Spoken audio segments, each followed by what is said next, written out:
Prosecutors setting the stage now for potential star witness Michael Cohen to potentially take the stand Monday. What is the strategy that you see here, seemingly getting into the nuts and bolts of it today, but then saving Cohen for Monday?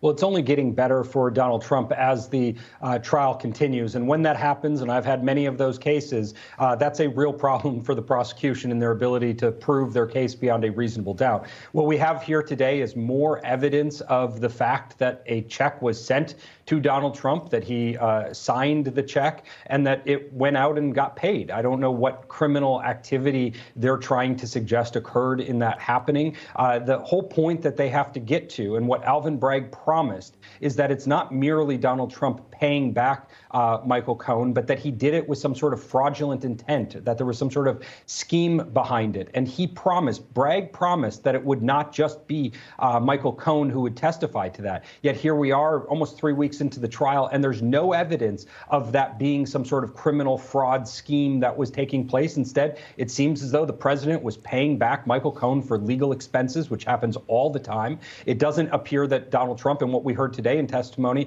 is that he signs checks without necessarily going deep into it when he's sitting in the White House. So I don't see where there's any evidence of criminality here. Every witness, one after the other, tends to suggest innocence, not guilt. We're finally back, at least a little bit, into the nuts and bolts of information from witnesses. It's different from the salacious testimony that was given by Stormy Daniels. But Tom, you have a theory that you told me about off camera as to why the prosecution is ordering their case in this way in terms of how they call and what witnesses they call to the stand at what time. Can you detail that for us? Sure. Listen to reasonably what Andrew is saying. There's a lack of real evidence. So why are they doing this trial? Obviously, it's to get at Trump. So how do they orchestrate it? As a trial attorney, I orchestrate what witnesses I call when for effect. So what's their effect? Really salacious in the beginning to get the media, mostly on the legacy media, to follow it. Then they do these nuts and bolts or brick and mortar, one little brick at a time, he signed checks, which isn't, nobody really follows that. But then they have to bring in Stormy to get interest back up, and then it dies off again with witnesses like today. And apparently he's going to finish with a flurry with the most compromised witness in history other than Stormy Daniels, Cohen. So this looks more like a media orchestration than an actual proof of a case. That's what I think's going on. I'd be interested in what the other guests have to say. I want to go to Gerard Filitti on this, and if we can, control room, I want BBB02. This is Rick Scott sound, if we can get that queued up, because there's seemingly various different guests in the courtroom or those coming to watch the proceedings that are happening, and obviously there are heavy opinions on this. Many think this is politically motivated. They're making that known. One of them is Senator Rick Scott of Florida speaking out as he was in that courtroom yesterday. Watch this.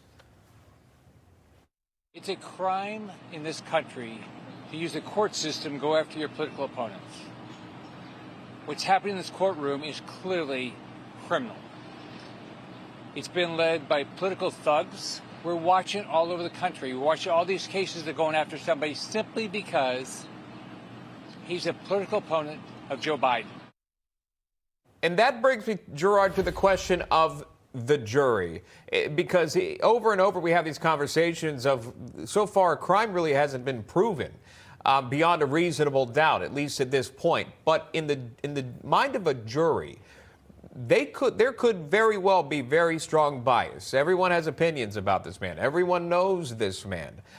How does that play into a decision?